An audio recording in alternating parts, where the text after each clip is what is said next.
But Stanley just couldn't do it. He considered the possibility of facing his boss. Admitting he had left his post during work hours, he might be fired for that. And in such a competitive economy, why had he taken that risk? All because he believed everyone had vanished? His boss would think he was crazy. And then something occurred to Stanley. Maybe, he thought to himself, maybe I am crazy. All of my co-workers blinking mysteriously out of existence in a single moment for no reason at all? None of it made any logical sense. And as Stanley pondered this, he began to make other strange observations. For example, why couldn't he see his feet when he looked down? Why did doors close automatically behind him wherever he went? And for that matter, these rooms were starting to look pretty familiar. Were they simply repeating? No, Stanley said to himself, this is all too strange. This can't be real. And at last, he came to the conclusion that had been on the tip of his tongue. He just hadn't found the words for it. "I'm dreaming!" he yelled. "This is all a dream." Oh, what a relief Stanley felt to have finally found an answer, an explanation. His co-workers weren't actually gone. He wasn't going to lose his job. He wasn't crazy after all. And he thought to himself, I suppose I'll wake up soon. I'll have to go back to my boring real-life job pushing buttons. I may as well enjoy this while I'm still lucid.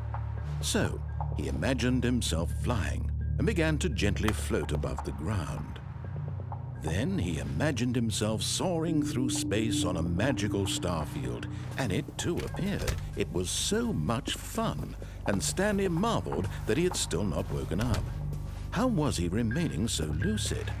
And then perhaps the strangest question of them all entered Stanley's head. One he was amazed he hadn't asked himself sooner.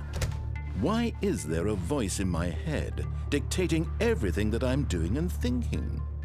Now the voice was describing itself being considered by Stanley, who found it particularly strange.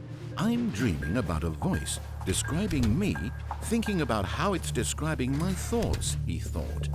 And while he thought it all very odd and wondered if this voice spoke to all people in their dreams, the truth was that, of course, this was not a dream. How could it be? Was Stanley simply deceiving himself, believing that if he's asleep, he doesn't have to take responsibility for himself? Stanley is as awake right now as he's ever been in his life. Now, hearing the voice speak these words was quite a shock to Stanley. After all, he knew for certain, beyond a doubt, that this was in fact a dream. Did the voice not see him float and make the magical stars just a moment ago? How else would the voice explain all that? This voice was a part of himself too. Surely, if he could just... He would prove it. He would prove that he was in control, that this was a dream. So he closed his eyes gently, and he invited himself to wake up.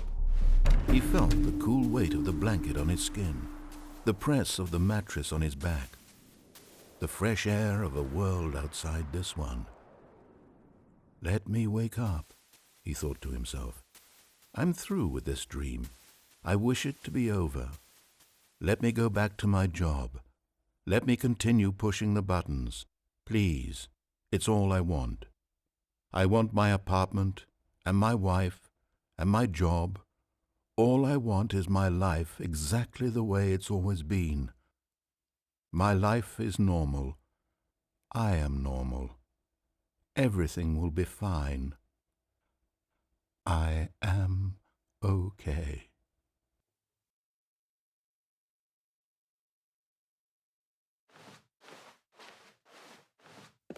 Stanley began screaming. Please, someone, wake me up. My name is Stanley. I have a boss. I have an office. I am real. Please, just someone tell me I am real. I must be real. I must be. Can anyone hear my voice? Who am I? Who am